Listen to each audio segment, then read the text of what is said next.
continuing with 8.6, we're going to talk about information that we're having from, or that we're getting from a table. This one's going to be all about bamboo's plants growth over 8 hours. This information and these examples are very important because they are much like what you will have in science classes or in real world situations. So we have time, which is going to represent our x-axis, and we have height, which is going to represent our y-axis. This goes back to the beginning of chapter 8, where we had domain and range. Our inputs, our x's, our ranges are all going to be the x values of our coordinate point, and the height, or y, or the output is going to be the y value of our coordinate point. So the first thing I did here was I took the values from the table and I went ahead and I made them into coordinate points. I believe my next screen. Yes, now we're going to go ahead and we're going to plot those coordinate points. So I've rewritten them on the page here. So they're kind of going in descending order if you're reading from the top down. I'm going to read going up. So my first point is going to be at 0, 6. So it's when no time has gone yet. So this would actually be my y-intercept point, 0, 6. Now I can also plot a point at, I guess I was going to use let's move this to the next one. This is going to be 2, 10. I guess I had a color-coded one here for my y-intercept, my beginning point. All right, we have 4, 14. Notice I was counting by 2, so I had to go 12, 14. And 6, 18. And 8, whoops, got to grab one, 8, 22.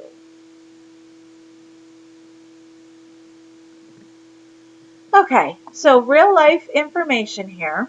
We have the time in hours and then the height in inches. Now, the next thing that we're going to do is we're going to find the slope. We can find the slope by using any of the, whoops, my iPad fell asleep here, just one second. I've lost my connection. So I guess I'll just be writing with my finger for a little bit. I don't want to take time to reconnect there. Okay, so we can use any of our points to find out our slope. What I did was I used the point 10, 6. So my y's that were, I used this point, 10 and 6 for my y's. And then their coordinating point would be 10 would be 2. That's where I'm getting this 2. And the 0. Okay, so I use these 2 points. Maybe it's easier to see it this way. Whoa. To figure out my slope. So I did my y minus my other y, my x minus my other x. So I got 4 over 2, which again, then I can simplify. This will be interesting writing with my finger, which is going to be 2 over 1. All right, we've already identified, so now we have our slope, and we've identified our y-intercept because that was when x was 0. And so I can go ahead and I can write this information in slope-intercept form. Y equals the slope, which we figured was 2, 2x plus 6, which is my y-intercept. So just writing that equation is y equals 2x plus 6. Now, they gave you, oh, why do I have my line? I have my line locked. I'm not sure why that is. Let's see what will happen if I unlock everything.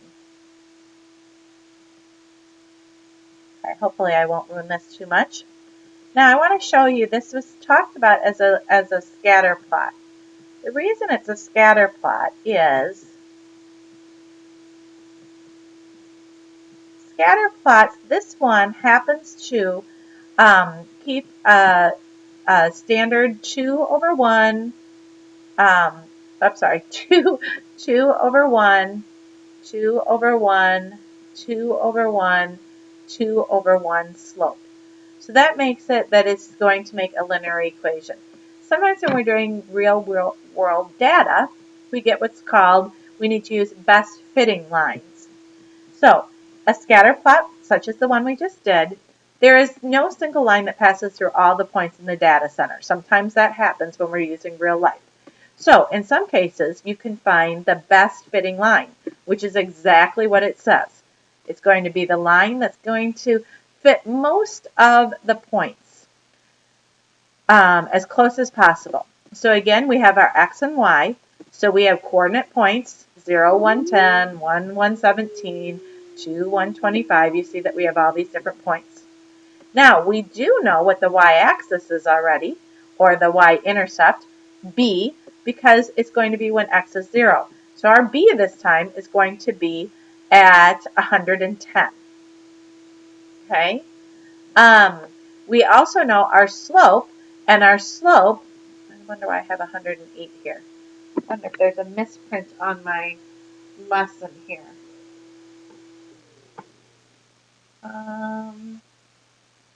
I guess just when I was typing my one, I don't know why I put 108 here. This should be 110.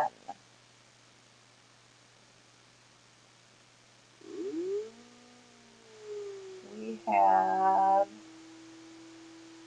oh, for the best fitting line, that's why. We're not to that point yet. Okay, so right now we would know our y-intercept is at 110. We're going to figure out, from the information here, we're going to figure out our slope. So we're going to use these two coordinate points. We're going to use 177. And then I'm going to use the 108, which we don't have 108. I'm wondering where they're coming up with the 108. I guess what we need to do, sorry about that, we're going to go ahead and we're going to plot our best fitting line. When we plot these, I'm plotting these exact points here, and we're seeing that if we're trying to make this line our best fitting line, again, that is locked. Unlock that. It's going to make a big mess. I'm going to try to get this through as many points as possible.